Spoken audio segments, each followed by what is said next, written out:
thanks everyone that's come along to our very much a two-hander talk between myself and Dr. Rashita Nandagiri. As you're going to hear, we research the issue of abortion in very different settings, but confront and grapple with really similar challenges, not only in doing the research, but also navigating how we communicate about the research to very diverse audiences.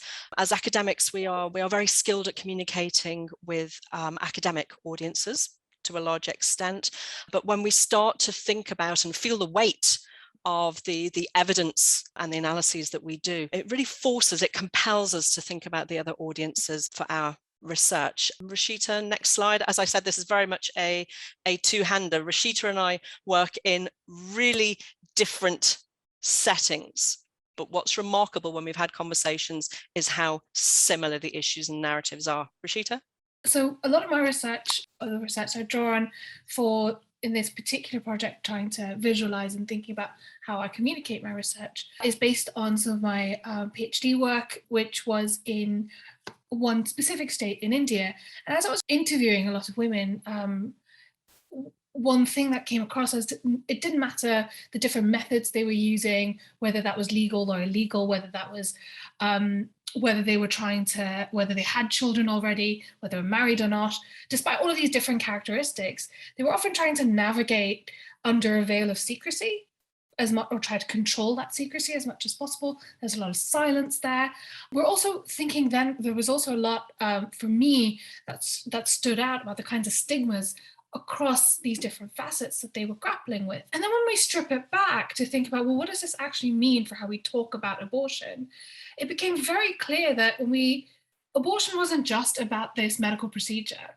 It was about all of this other stuff that comes along with it. It was about power. It was about how many people were involved. It was about trying to have some control over your own body or not. And this, I think, was very stark to me when talking to Anastasia about this, that it didn't matter that I was in a very specific state with very specific cultural, geographic, local histories that would shape their access to abortion, that Anastasia was confronting some of these very same things in her research as well. Absolutely. So my most recent research has focused on a very specific population, aged 10 to 19, in 3 different countries in Africa. So Ethiopia, Malawi, and Zambia. And what was so powerful as Rashita and I started talking about the sorts of issues that we uncover and we visualize in our research was just how strong some of these issues around secrecy, around stigma, around risk and the navigation of risk are, despite the fact we're dealing with very different populations. So in the work that I led, and I want to be really clear here, I'm sitting here talking as the PI of a project, but that operated in 3 countries. To not only do the research, but also communicate the research takes an enormous team of people. So I would hate for a talk like this to lead to any erasure of the very large collective and collaborative effort it is to do this sort of research. So we interviewed about 300 adolescents across these 3 countries about their experiences of seeking abortion-related care. Now, that might have been for an abortion that could be classified as being safe and legal in a public health facility. It might be an abortion that might be classified as least safe with some need for post-abortion care, for example. The reason why we selected these 3 countries is because they all sit at very different places in a legal and service framework for the provision of abortion, particularly for adolescents. So if you wanted to put it on a continuum, at one end of the continuum would be Malawi, where it's highly restricted and very rare for somebody to be able to access an abortion that is both safe and classified as legal. Zambia, very long-standing act for the legal provision of abortion with a wide variety of grounds, but our research showed that more than 60% of adolescents were still taking a less safe route towards abortion, mainly because they didn't know what was possible or available. And then, if you like, on this continuum at the other end, Ethiopia, which relatively recently liberalized its laws around abortion, and critically for under 18s, so for legal minors, broad service availability in the public sector. So we did all of the research, and we had transcripts from over 300 interviews. And as one of my colleagues on the team expressed it, we just felt the weight of what we were reading, the weight of what we were hearing in the recordings when those recordings were in English. And it was incredibly powerful testimony that so many adolescents found themselves on trajectories because they didn't have access to information. Now, as researchers, we're reasonably used to communicating our findings to policymakers. So one of the things that we did in this project was, we did policy briefs that were short and digestible for policymakers, but we really began to feel the weight of not communicating our research findings to the population that probably needed them most. So as a result of getting some additional funding from the LSE, we were able to work with a creative collaborative called Positive Negatives, and then to work with mainly young feminist activist creatives in each of the 3 countries to produce these 3 things. So for Malawi and Zambia, we produced 2 short animations, Mfatso's story in Malawi and Wansa's story in Zambia. And in Ethiopia, reflecting feedback that we were getting from the young people who were involved in developing these outputs, we did a comic called Kokeb's Story. I'm really used to editing myself down as a researcher, because you have to do that for peer-reviewed journal articles. Nothing, and I repeat, nothing prepared me for how much editing down would be involved in order for us to reach a script. Let me be very clear. You can see on these slides the long list of people involved in producing each one of these products. And going from 300 transcripts to 3 animations or comics was really very, very difficult, not least because you have to think in a linear way. And actually, adolescents' narratives and experiences are messy and very, very, very far from linear. So I hope that gives you a flavour. I know that Rashita has posted the links to the actual films. I'm not going to be playing them here today.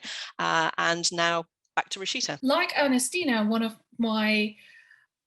I was struck by in all of these interviews that I'd done was just how determined women were to access an abortion.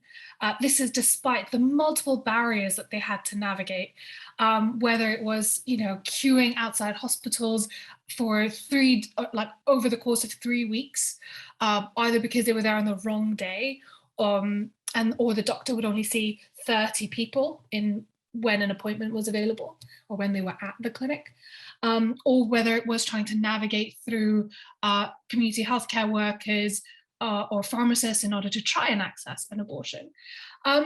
What became so clear to me was that not only were we failing women in multiple ways, we were failing them and adding all this extra stuff that they then had to navigate through to access an abortion. And this is so at odds with how we talk about abortion and who it is that accesses these abortions. In one sense, it's sort of this linearity is enforced on it when we talk about it broadly in news articles or even sometimes in our research papers. And I find this really troubling because it doesn't capture the multiple things that women are experiencing, whether it is their emotions, whether it is the number of people that are involved in either enabling their access, so this constellation of actors, in either enabling their access to abortion or in creating these barriers to it. And this, for me, is something that I think is really important to represent outside of our niche academic spaces or outside of only talking to policymakers.